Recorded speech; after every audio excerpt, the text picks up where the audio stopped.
할렐루야. 네, 세상 모든 사람들 가장 깊은 잠에 들어있는 이 시간에 여러분 잠을 깨워 주님 앞에 은혜를 사모하고 나오신 여러분 모두를 주님의 이름으로 사랑하고 축복하고 환영합니다.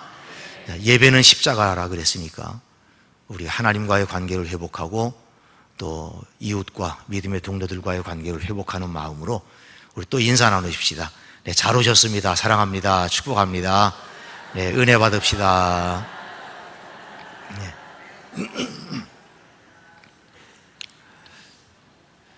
네, 우리 교회도 좀 그런 경향이 있는데 아이들이 새벽 기도를 좀 잘 안 나와요. 뭐 아이들이 피곤하고 잠이 부족한 건 알겠는데 요즘 아이들이 다 야행성이니까 늦게 잡니다. 그래서 새벽에 일어나는 게 어려워요. 그런데 정말 우리가 아이들의 새벽 기도를 살려야 돼요.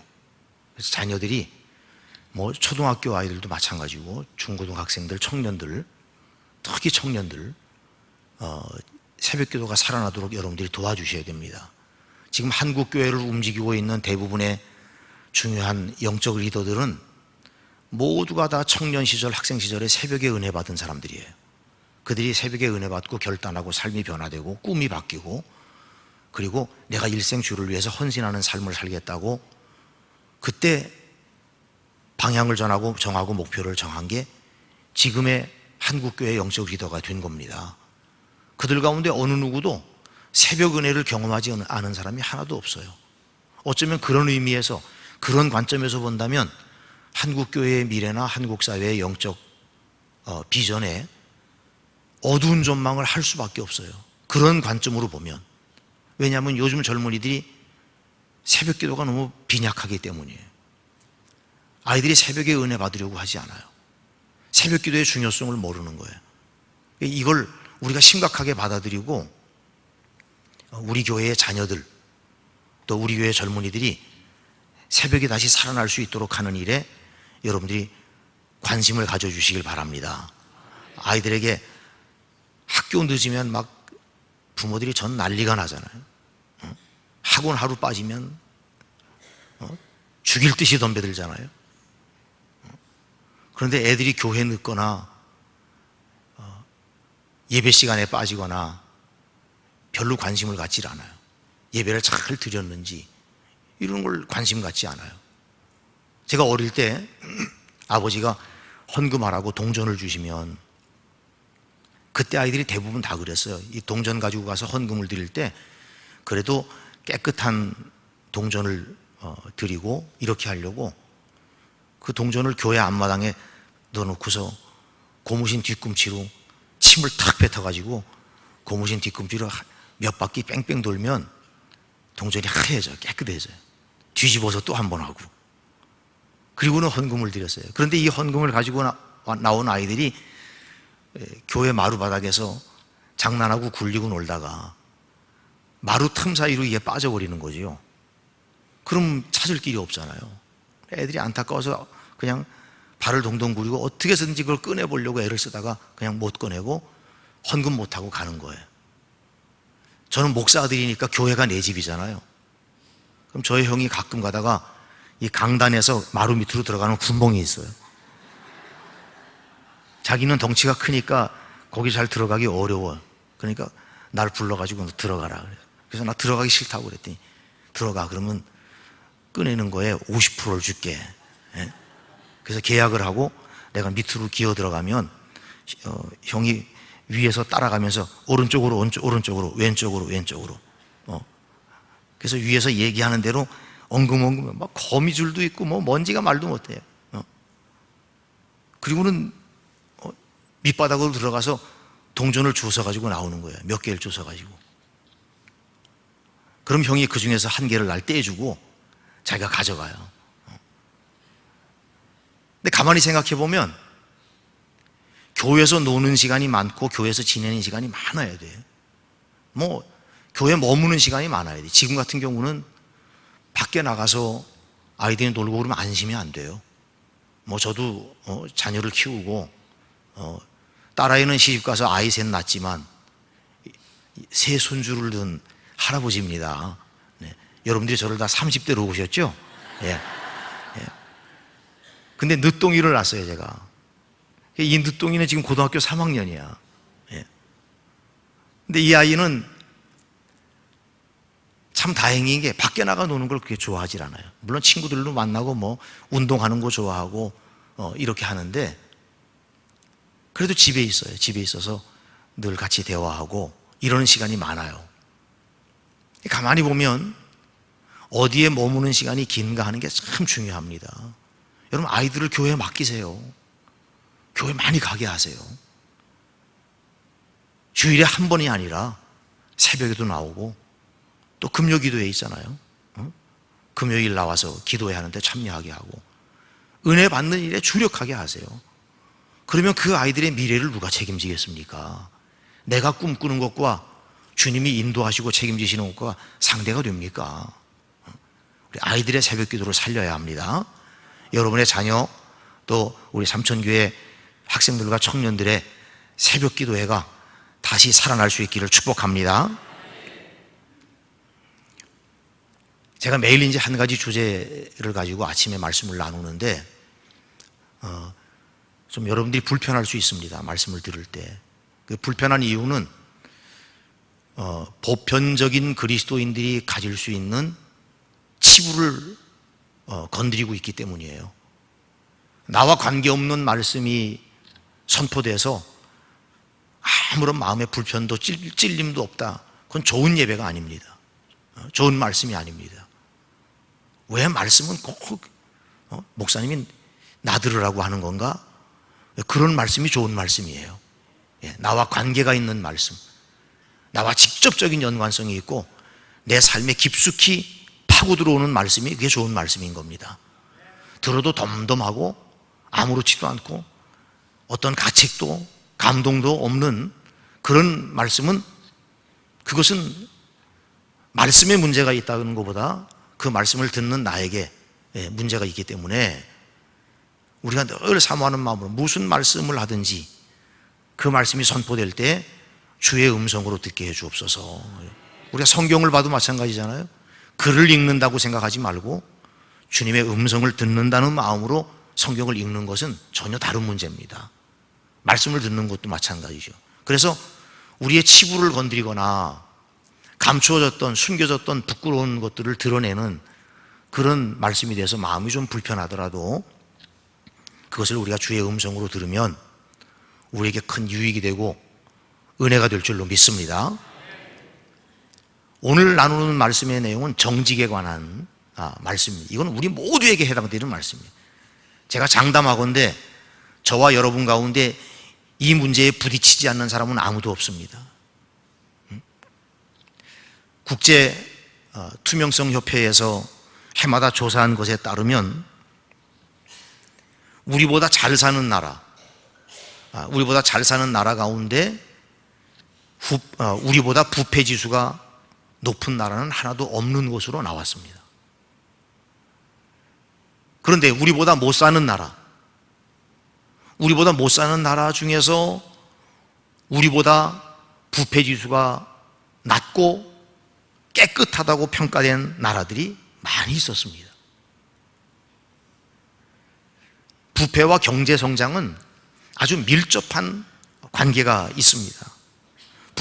부정직한 사회에서는 사람들이 정직하게 생산적 활동을 통하여 자기의 이익을 얻고 소득을 늘려나가려고 하는 것보다 부패를 통한 돈벌이, 정상적이지 않은 과정을 통해서 빨리 가는 지름길, 다시 말해서 비생산적인 활동에 더 많은 시간과 노력을 투자하게 되므로 그것이 직접 경제적인 경제 성장의 저해 요인이 되는 것입니다.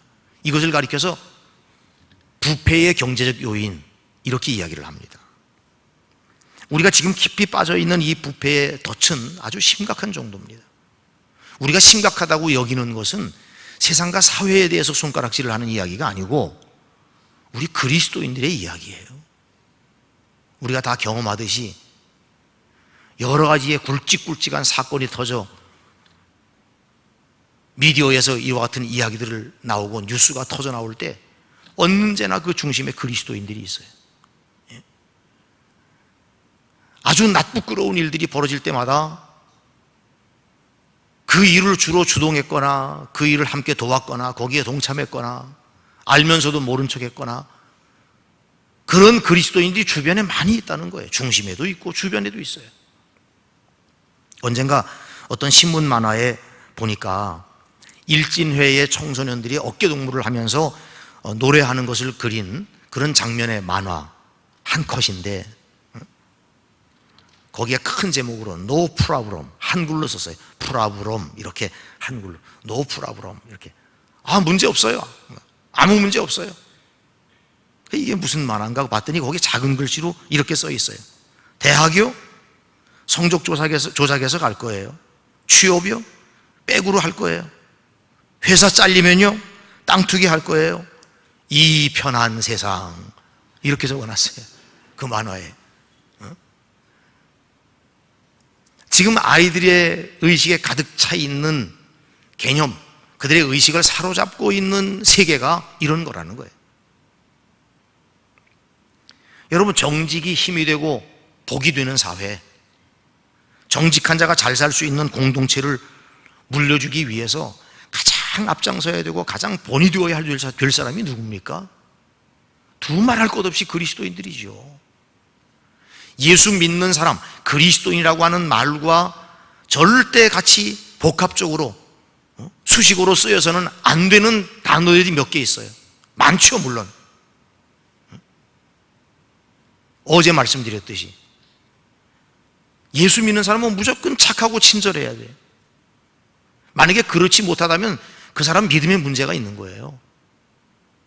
마찬가지로 예수 믿는데 정직하지 않다? 진실하지 않다? 저 사람 예수 믿는 사람이 아주 거짓말도 잘해? 그 믿음에 얼마나 문제가 큰 거예요. 뭐 잘못된 거 아닙니까? 정직은 그리스도인으로서 우리의 삶을 나타내는 깃발과 같습니다. 우리가 누구에게 속해 있고 누구를 위해 살고 있는지에 대한 소속을 나타내 주는 것과 같아요. 만약에 우리가 예수를 믿는다고 하면서 정직하지 못하고 거짓말을 많이 하거나 거짓말을 하고도 그것을 아무렇지 않게 여기는 마음이 우리에게 있다면 내가 정말 어디에 속해 살아가고 있는 사람인지를 진지하게 돌아볼 필요가 있어요. 정직한 그리스도인이라는 이 명예를 회복하기 위해서 오늘 우리는 어떻게 정직한 그리스도인의 삶을 살아가야 됩니까? 하나님이 기뻐하시는 삶, 이웃에게 선한 영향력을 미치는 삶, 그리고 자신의 삶에 축복이 되는 삶, 우리가 살아가는 그 정직한 삶을 통해 하나님이 바라보시기만 해도 웃으시고 기뻐하시고 영광 받으실 그런 삶, 우리가 어떻게 해야 될까요? 우리는 먼저 언제나 진리를 말하는 그리스도인이 되어야 합니다. 그러니까 우리의 입에서 나가는 모든 말들이 하나님이 들으실 때 진리여야 돼요. 하나님이 보시고 하나님이 인정하실 때 너가 진리를 말하는구나 하고 그렇게 평가하실 수 있는 언어 습관과 언어 훈련이 되어야 합니다. 오늘 말씀이에요. 거짓 입술은 여호와께 미움을 받아도 진실이 행하는 자는 그의 기뻐하심을 받느니라. 주님께서 거짓말을 미워하신다는 뜻입니다. 그러나 진실하게 사는 사람을 하나님은 기뻐하십니다. 여러분이 한 말에 책임을 집니까? 약속을 잘 지키는 그리스도인이라는 정평을 받고 있습니까? 언제나 변명을 일삼지는 않습니까? 하나님은 자기 말에 책임을 지는 사람을 사랑하십니다. 자기 말에 책임을 지지 아니하면 제대로 된 인간관계를 만들어 갈 수가 없습니다. 정직은 모든 인간관계의 기초가 될 뿐만 아니라 하나님 관계에서도 기초가 되는 거예요. 자기 말에 책임을 지지 아니하면 제대로 된 인간관계를 만들어 갈 수가 없습니다.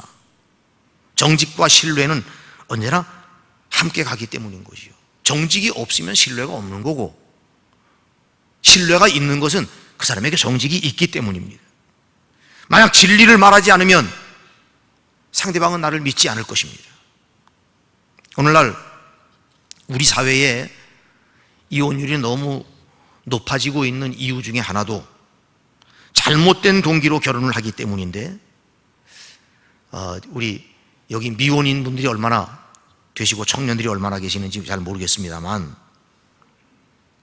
정말 당부드리고 싶은 것은 내가 사랑한다고 좋아졌다고 무턱대고 결혼해서는 안 된다는 거예요. 옛날 어른들이 그냥 아무 생각 없이 하는 말처럼 야 사랑이 밥 먹여주냐 이렇게 말한 게 나는 그게 진짜 같아요. 사랑이 의미가 없거나 가치가 없다는 뜻이 아닙니다. 사람마다 느끼는 사랑의 감정은 철저하게 개인적인 것이에요. 그 개인적인 사랑의 감정 때문에 무턱대고 결혼해도 안 된다는 거예요. 덤비지 말라는 거예요. 중요한 것은 그 사람의 인격을 점검해야 합니다. 어떤 면에서는 신앙보다 성품이 먼저예요. 더 중요해. 신앙보다 인격이 더 중요해요. 그리고 거기에 신앙이 있어야 돼. 그 사람이 정말 믿을 만한 사람인지를 확인해야 됩니다. 만약 그렇지 않다면 어떤 분이 그랬어요. 정직하지 않는 사람과 결혼하는 것은 덜컹거리는 차를 타는 것과 같다. 그게 무슨 말이냐면 덜컹거리는 차가 뭐 비포장도로를 가기 때문이 아니라 차에 문제가 있다는 거예요. 차에 막 잡음이 많이 나고 소음이 많이 들려. 언제 문제가 생길지 모르는 거예요. 언제 가다가 서거나 엔진이 꺼지거나 차가 주저앉을지 모른다는 거예요. 정직하지 않은 사람과 결혼하는 것은 마치 덜컹거리는 차를 타는 것과 같아서 결혼 생활이 그렇게 불안할 수밖에 없고 언제 문제가 생길지 모르다는 거예요. 모든 진실한 관계는 언제나 정직 위에 세워집니다. 정직한 남자는 일구이연하지 않습니다. 무엇이 일구이연입니까? 이 사람 만나서는 이 말하고 저 사람 만나서는 저 말하는 거예요. 아침에 하는 말이 다르고 저녁에 하는 말이 다른 거예요. 이 장소에서 하는 말과 저 장소에서 하는 말이 다른 겁니다. 때로는 별것 아닌 것을 가지고 과장해서 말하는 것도 부정직한 것입니다. 때로는 아첨하는 것도 부정직한 것입니다. 때로는 침묵하는 것도 거짓을 조장하는 것입니다. 약속을 어기는 것도 거짓을 행하는 것이고 사실대로 말하지 않는 것도 거짓을 행하는 것입니다. 정직한 남자는 일구이연하지 않지만 정직한 여자는 참소하지 않습니다. 참소가 뭡니까? 남을 헐뜯고 비난하고 허물을 들춰내고 다른 사람들에게 유익이 되지 않는 이야기들을 끄집어내는 거예요. 다른 사람들을 헐뜯는 말의 그 밑바닥에는 시기심이 깔려 있습니다. 그런데 자기의 시기 때문에 이루어지는 말인 줄 모르고 얼마나 많은 사람들이 참소하는지 몰라요.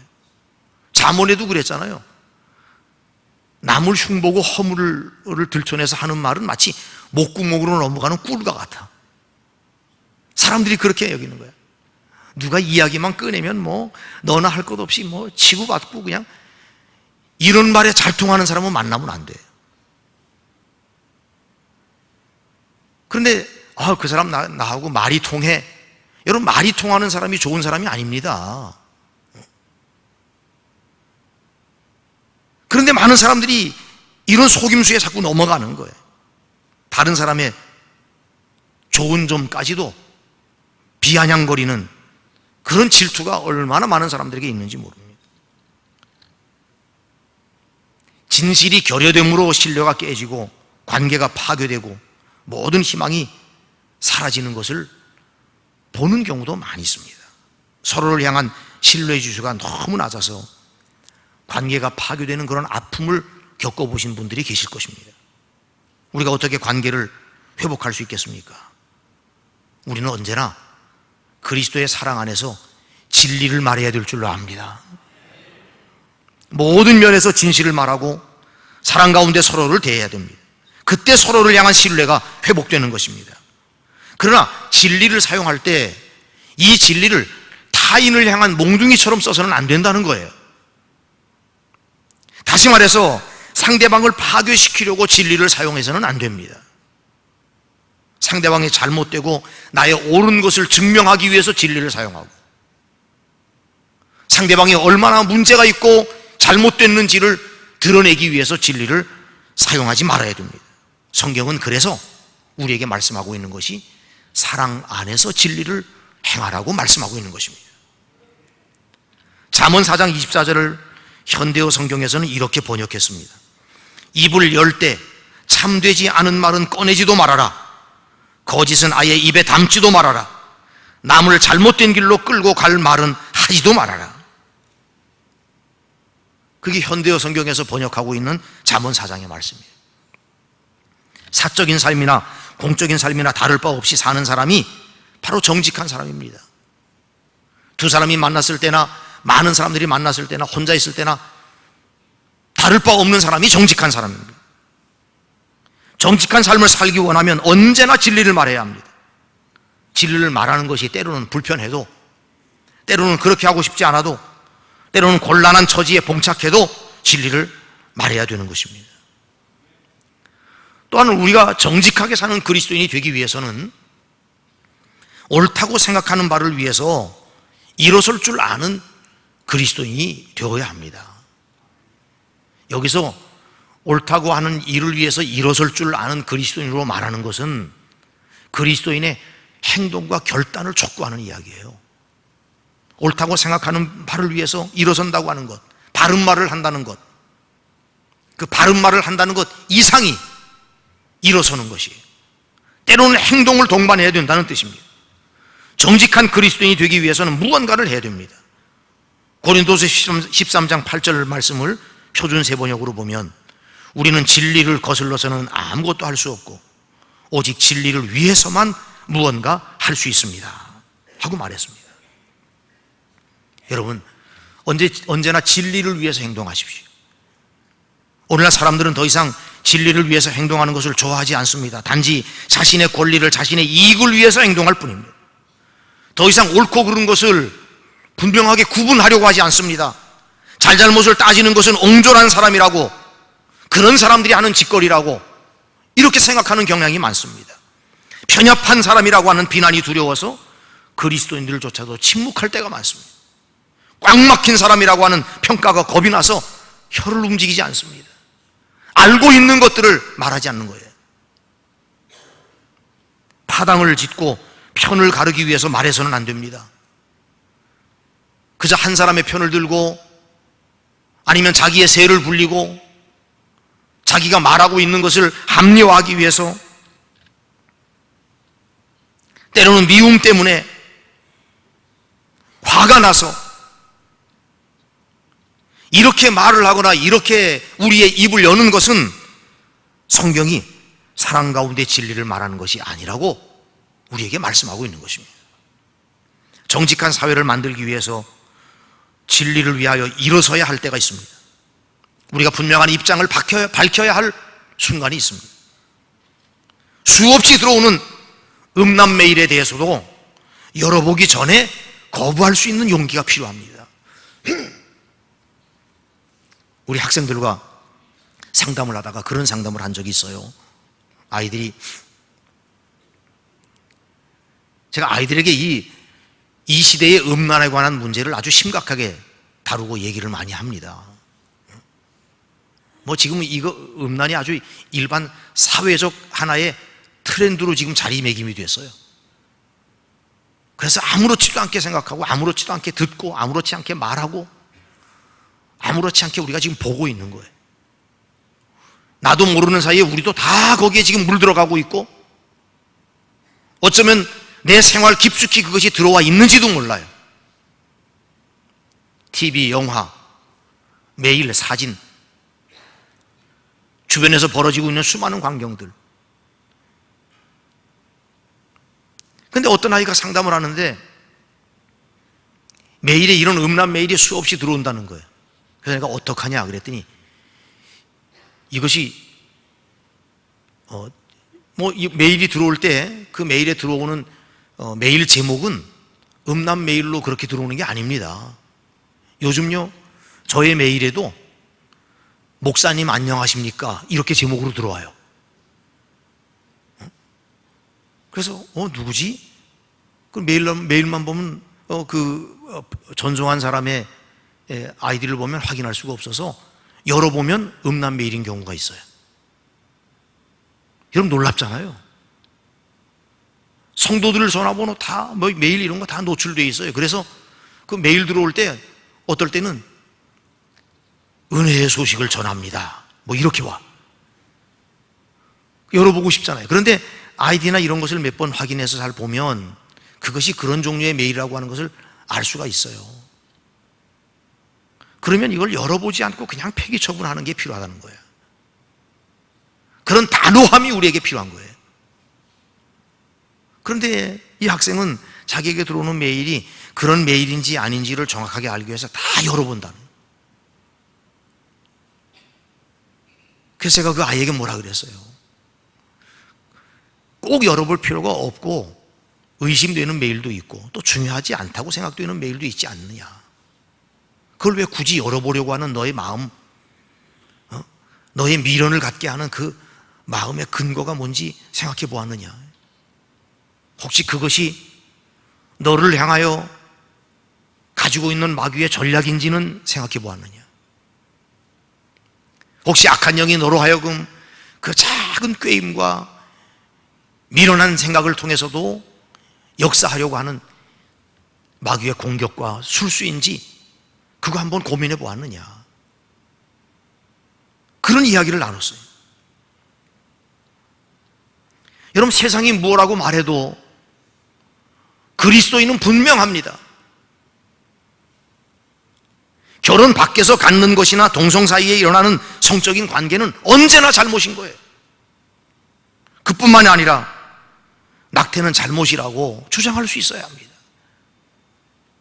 출산을 권장하는 것보다 낙태를 불법화하라고 요구해야 됩니다.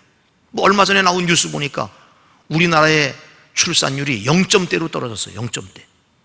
들어보셨어요? 0.93인가? 1인당 출산율이 0.93인가? 그렇게 됐어요. 세계 최초래. OECD 국가 1위. 어느 세상 어느 나라에서도 출산율 0점대로 떨어진 나라가 없어요. 우리나라가 최초야. 이걸 자랑스러워해야 됩니까? 그런데 이와 같은 이유 중에 가장 큰 이유는 낙태가 불법화되지 않았기 때문이에요. 여기에 따른 물론 제도적인 여러 가지 제도적인 뒷받침이 필요하고 또 예외 조항이나 이런 것도 아마 필요할 수 있고, 그렇지만 어쨌든 이것이 불법이라고 하는 것에 못을 막아야 돼. 그렇게 안 되고 그냥 흔하게 누구든지 얼마든지 이런 사고가 우리 가운데 있다 보니까 오늘날 이와 같은 문제가 결국 사회적인 문제로 대두하게 된 것입니다. 만약에 저와 여러분이 진리를 알면서도 말하지 않는다면, 그리고 그 진리를 위해서 행동하지 않는다면 우리 스스로가 부정직한 처신을 선택하는 것입니다.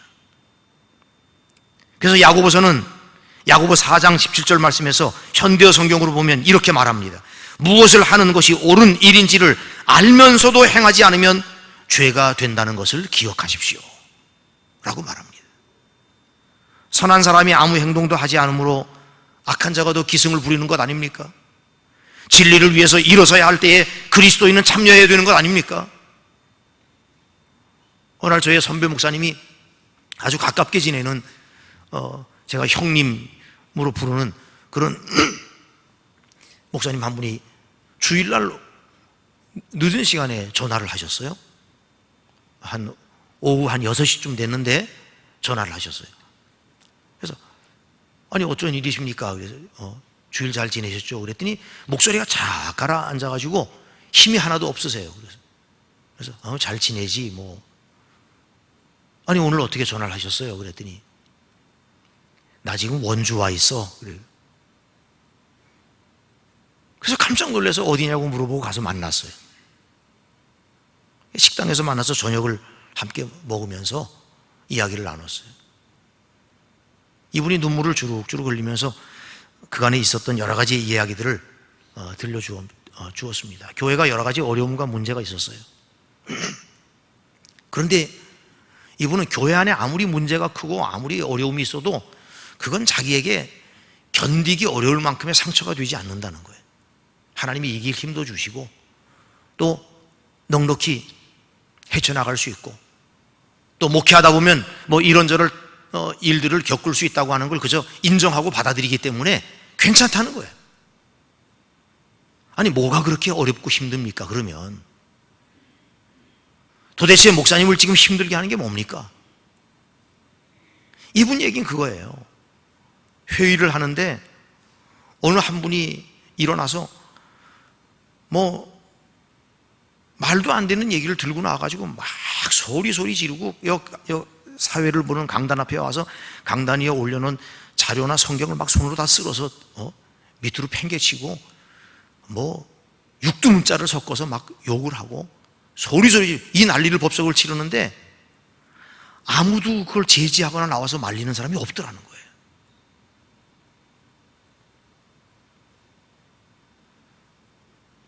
그 시간이 꽤 긴 시간이었는데, 그런데 그런 광경이 진행되고 있는데 자기 가슴을 억누르는 그 슬픔과 우울함이 말도 못한 무게로 다가오더라는 거예요. 내가 목회를 잘못했나? 성도들을 잘못 가르쳤나? 그런 광경은 누구라도 일어나서 그러면 안 됩니다. 이렇게 무질서하게, 이렇게 덕이 안 되게, 이렇게 하나님 영광 가리는 모습으로, 이렇게 말도 안 되는 소리로 이렇게 하면 안 됩니다. 그걸 말리고 제지하고 좀 교회의 덕과 하나님의 영광을 위해서 하고도 남잖아요. 하고 남아. 같이 싸우라는 이야기가 아니라. 그런데 아무도 그렇게 나서는 사람이 없이 그렇게 하는 광경을 보고 너무너무 괴로워지기 시작한 거예요. 오후 예배를 마치고 견딜 수가 없어서 나왔는데 오다 보니 원주로 왔다고. 식사를 하시면서 한참 우셨어요. 저는 그 모습을 보면서 이해가 되더라고요. 아마 저에게도 그런 광경이 있다면 똑같은 마음이었을 것입니다. 그분이 갖는 마음은 그것입니다. 왜 아무도 진리를 말하는 사람이 없을까? 왜 아무도 진리를 말하기 위하여 일어서는 사람이 없을까? 진리를 위해서 일어설 때 일어서는 것이 그것이 진정한 용기이고 그것이 우리에게 맡겨진 책임인데, 선한 사람이 행동하지 않으니 악한 사람이 기승을 부리는 겁니다.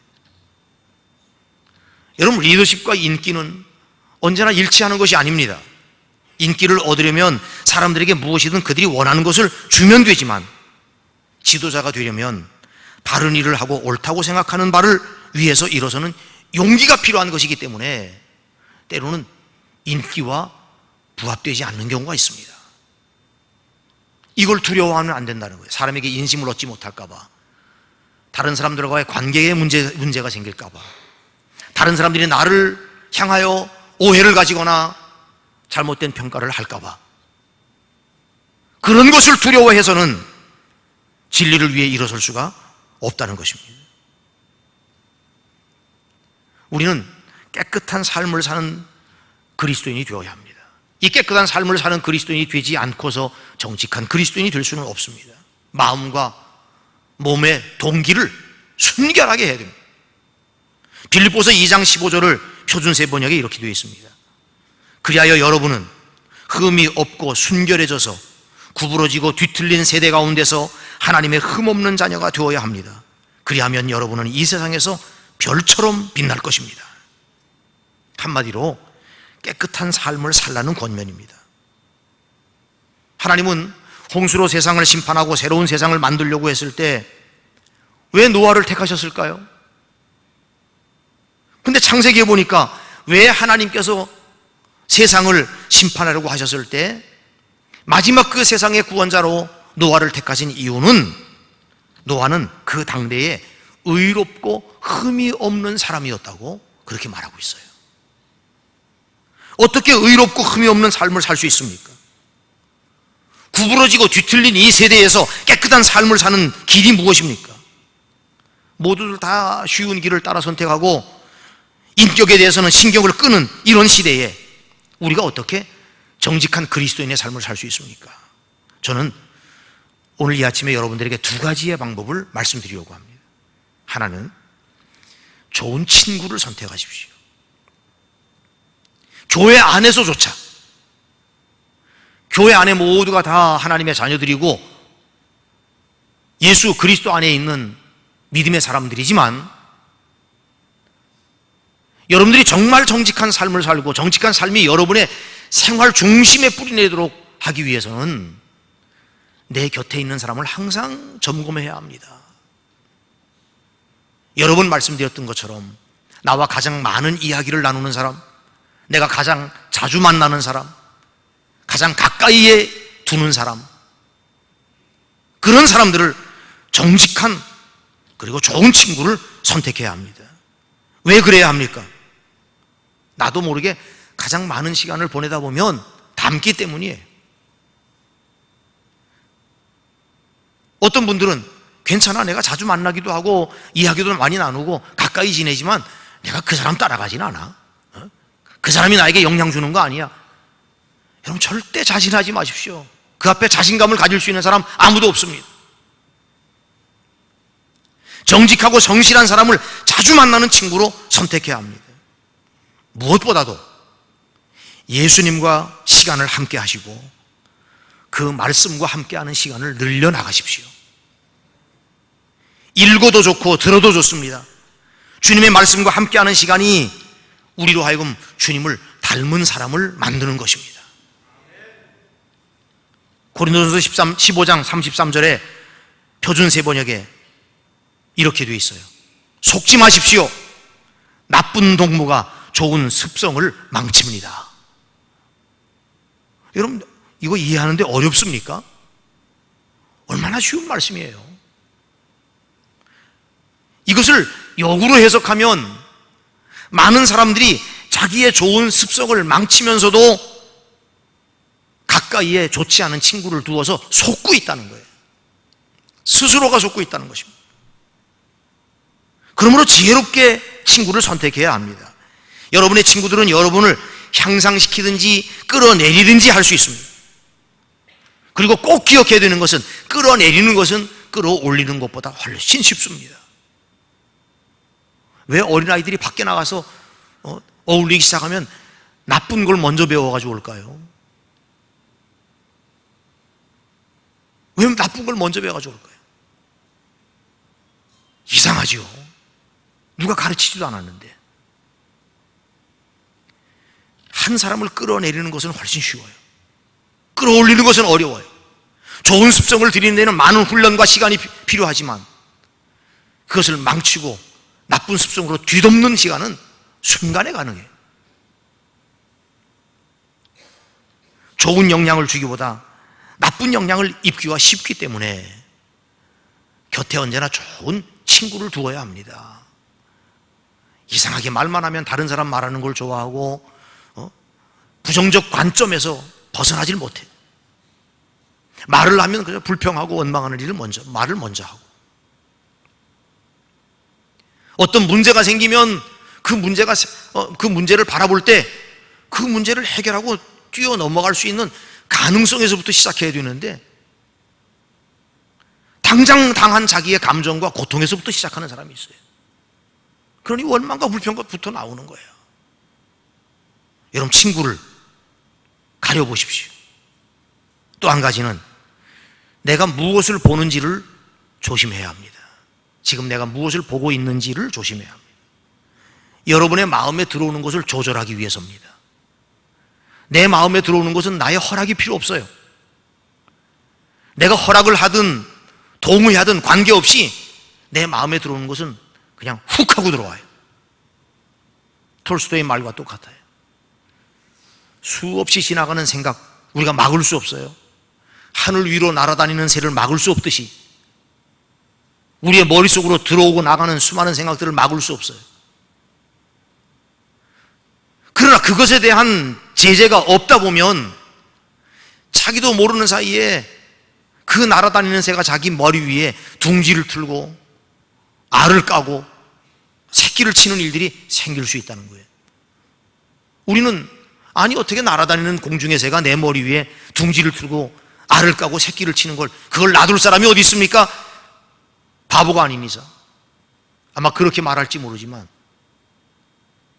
수없이 지나다니는 생각 가운데 그 생각들이 우리 머릿속에, 우리의 가슴 속에, 내 마음에, 내 생활 중간에 둥지를 치고 알을 까고 새끼를 치고 악을 번성시키는데 거기에 가만히 구경하거나 끌려가는 사람들이 적지 않다는 것입니다. 여러분의 마음에 들어오는 것을 조절하기 위해서 우리가 점검해야 되는 것은 내가 어떤 프로그램을 보고 있는가, 어떤 영화를 보고 있는가, 어떤 잡지를, 어떤 책자를 읽을 것인지를 결정해야 합니다. 내 눈에 들어오는 것, 내 마음에 들어오는 것을 스스로가 조절하고 억제하지 않으면 안 된다는 거예요.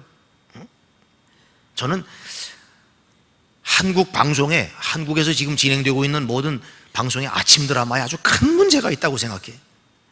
이게 한국 주부들을 망치는 제1호가 될지도 몰라요. 아이들 학교 보내고 유치원 보내고 나서 친구나 이웃집 아줌마들끼리 전화하지요. 한 사람 도마 위에 올려놓으면 아주 막 요리를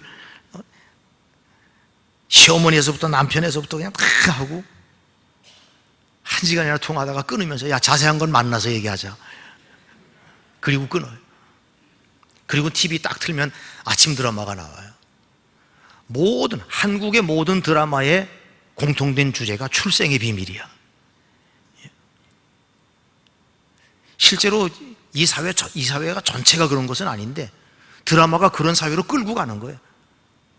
그것이 마치 보편적이고 일반적인 상황인 것처럼 만들어 나가는 거예요. 그렇지 않은 사람도 나도 애인 하나 둘까? 실제로 여러분 설문조사했어요. 모든 남자들에게 설문조사했어요. 바람을 피울 의향이 있습니까? 그렇게 물었더니 그런 생각 없습니다. 70% 이상이 그럴 생각이 없대요. 괜찮잖아요, 그 정도면. 그런데 들키지만 않는다면 하는 조건을 달았더니 90%가 나왔어. 들키지만 않는다면. 아마 그렇게 대답한 사람 가운데 상당수가 그리스도인이 있을 거야. 최소한도 4분의 1, 5분의 1은 그 중에 크리스찬이겠지. 그들이 들킨다는 의미가 뭡니까? 그리스도인에게 은밀한 죄라고 있을 수 있습니까? 아무도 보지 않는 상황이 그리스도인에게 존재합니까? 그 사람들이 생각하는 건 사람의 눈을 의식하는 거예요. 하나님 앞에서 살아가는 게 아니에요. 사람이 안 보면 하나님도 안 보는 줄 알아. 사람이 모르면 하나님도 모르는 줄 알아. 사람을 속일 수 있다면 하나님도 속일 수 있는 것으로 착각해. 그러니 은밀한 죄가 존재하는 거예요. 시편 101편 2절과 3절 현대어 성경으로 보면 시인은 이렇게 노래합니다.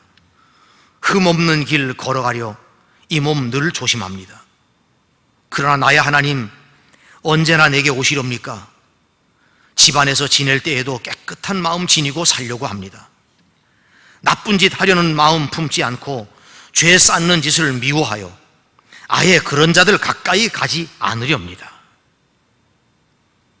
여러분 얼마나 하나님의 은혜를 사모하고 깨끗하고 정직한 삶을 살기를 원했으면 시인이 이렇게 노래할까요?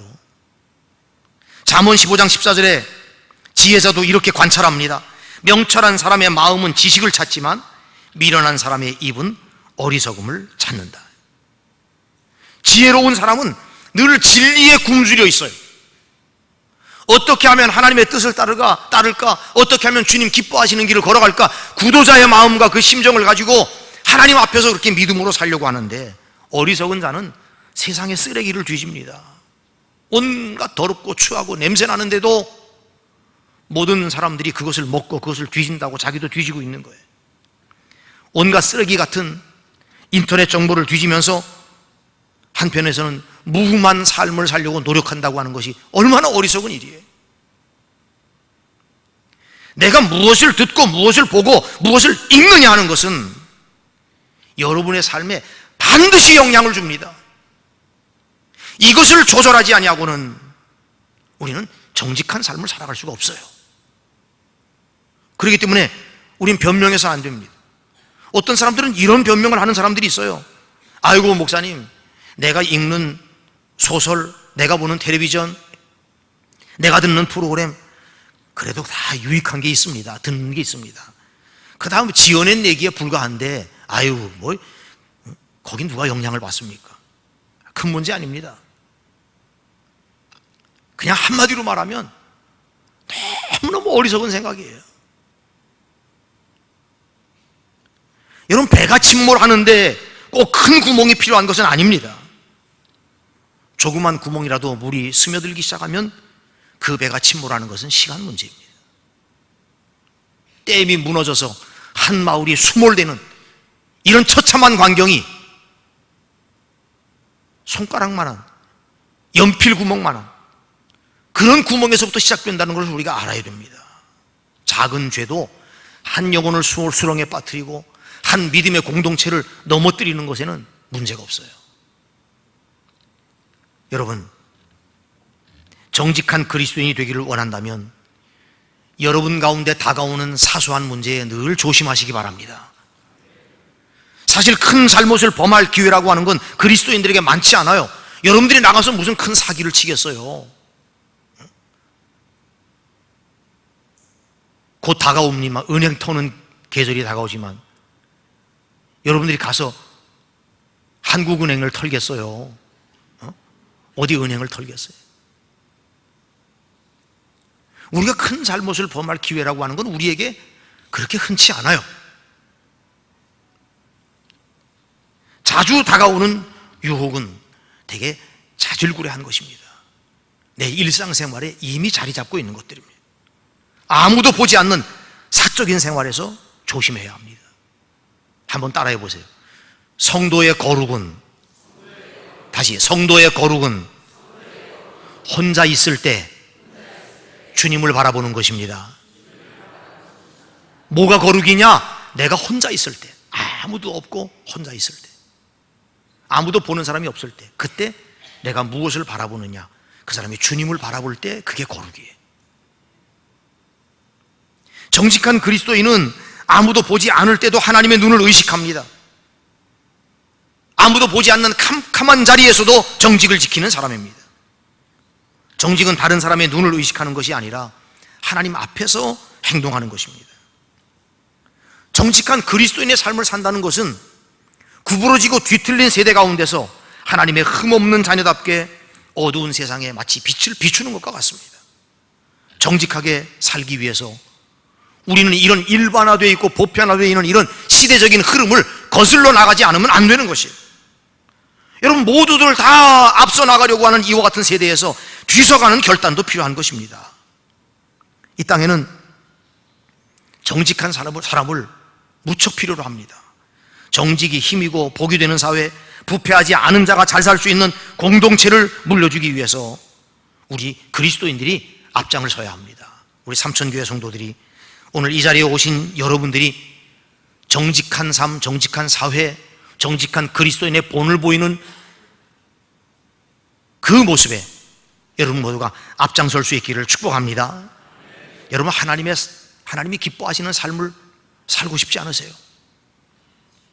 이웃에게 선한 영향력을 끼치는 삶, 정말 자신에게 축복이 되는 삶, 내가 살아가는 삶, 내가 무엇을 해서가 아니라 내가 그냥 존재하고 있고 누구와 대화하고 살아가고 있는 삶의 그 모습 자체가 하나님의 기쁨이 되고 주님의 마음을 시원케 하는 것, 여러분, 그런 삶을 살기를 원하지 않습니까? 그렇다면 정직한 삶을 살기로 결단하셔야 합니다. 정직한 삶을 사는 것을 배워야 합니다. 훈련받고 실습해야 합니다. 그리스도인에게 있어서 정직한 삶은 영적 싸움입니다. 이 영적 싸움에서 이기지 못하면 거짓의 자기의 삶을 송두리째 내놓게 됩니다. 사탄의 도구가 되고 마귀의 그 속임수와 계략과 전략에 속아 넘어갑니다. 시간을 두고 익혀야 합니다. 때로는 시들해지고 지칠 수도 있습니다. 주저앉아 포기하고 싶을 때도 있을 것입니다. 온 사방이 잘못을 행할 때 어디서 우리는 바른 일을 할 수 있는 힘을 얻을 수 있을까요? 어떻게 오염된 강물을 거슬러 올라갈 새로운 힘을 얻을 수 있겠습니까? 여러분, 강물이 오염됐다고 생각해 보세요. 물고기가 살 수 있는 길은 강물을 거슬러 맑은 물이 흐르는 샘의 근원까지 나가야 되잖아요. 그래야 물고기가 사는 것 아니에요? 강물 따라 흘러 아무리 밑으로 내려가 봐야 오염된 강물은 그 아래가 깨끗하지 않아요. 모든 오염된 물이 아래로 다 모이게 되어 있지 않습니까? 세상이 지금 문제고 세상이 부정직하고 세상이 오염되어 있고 세상이 음란하다면 우리는 이 세상을 거슬러 올라가야 될 줄로 믿습니다. 아무도 예수님처럼 정직한 삶, 무흠 순결한 삶을 사신 분은 없습니다. 만약 여러분이 정직한 삶을 살기를 목말라 한다면 예수님을 진실하게 마음에 모시십시오. 여러분이 인생의 진정한 주인이 되게 하세요. 내 삶의 모든 영역의 주권을 하나님께 맡기세요. 내 인생, 내 삶의 어느 부분이라 할지라도 그 모든 부분에 주인이 주님 되게 하세요. 주인 되게 하세요. 그것마다, 그 영역마다 주님이 살아계시고 주님이 나의 주인 되시고 나는 주님의 주인 되심을 인정하고 그 주권을 회복하여 주님의 인도하심을 따라 늘 민감하게 반응하고 응답하고 순종하는 그 삶을 살아간다면 우리는 내 힘으로 되는 게 아니라 내 안에 계신 성령님의 도우심과 인도하심을 통해 정직한 삶을 살아가는데 승리할 줄로 믿습니다. 예수님, 주님께서 내 마음에 진정 들어오시길 원합니다. 모든 더러운 것을 다 치워주십시오. 내 마음의 집을 깨끗하게 해주십시오. 우리의 성품과 인격을 새롭게 하여 주세요. 거듭나게 하시고 새 삶을 살아갈 수 있도록 도와주세요. 지금부터 시작해서 정직한 삶을 살게 하시고 정직한 그리스도인의 새로운 습성을 익히도록 하나님 나를 붙들어 주세요. 이것이 우리의 기도가 되어야 합니다. 사랑하는 여러분, 우리 모두 주님을 더 잘 배우고 깊이 알아가면서 저와 여러분 모두가 주님을 더욱 닮아가는 매일매일이 될 수 있기를 축복합니다. 그리스도를 아는 향기가 여러분들을 통해서 원주와 이 땅 전역에 퍼질 수 있도록 거룩하고 정직한 삶을 사는 그리스도인이 다 되시기를 주님의 이름으로 축원합니다. 우리 함께 찬양하고 같이 기도하겠습니다. 오늘 나눈 말씀이 여러분 가운데 기도의 제목이 되기를 원합니다.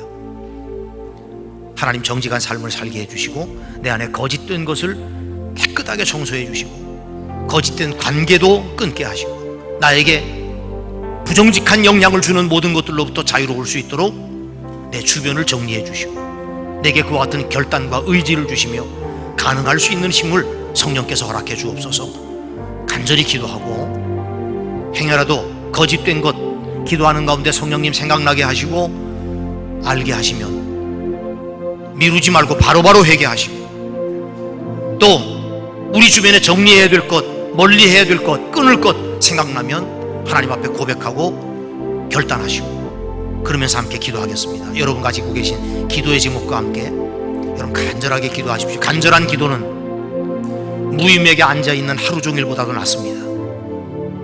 간절한 마음으로 마음을 쏟는 기도를 하십시오. 나 같은 죄인 살리신 함께 찬양하고 기도하겠습니다. 나 같은 죄인 살리신 주내 올라와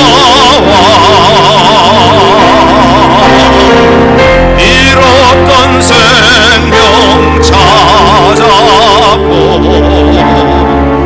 악명을 얻었네. 큰 죄악에서 건지신 큰 죄악에서 건지신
내 생각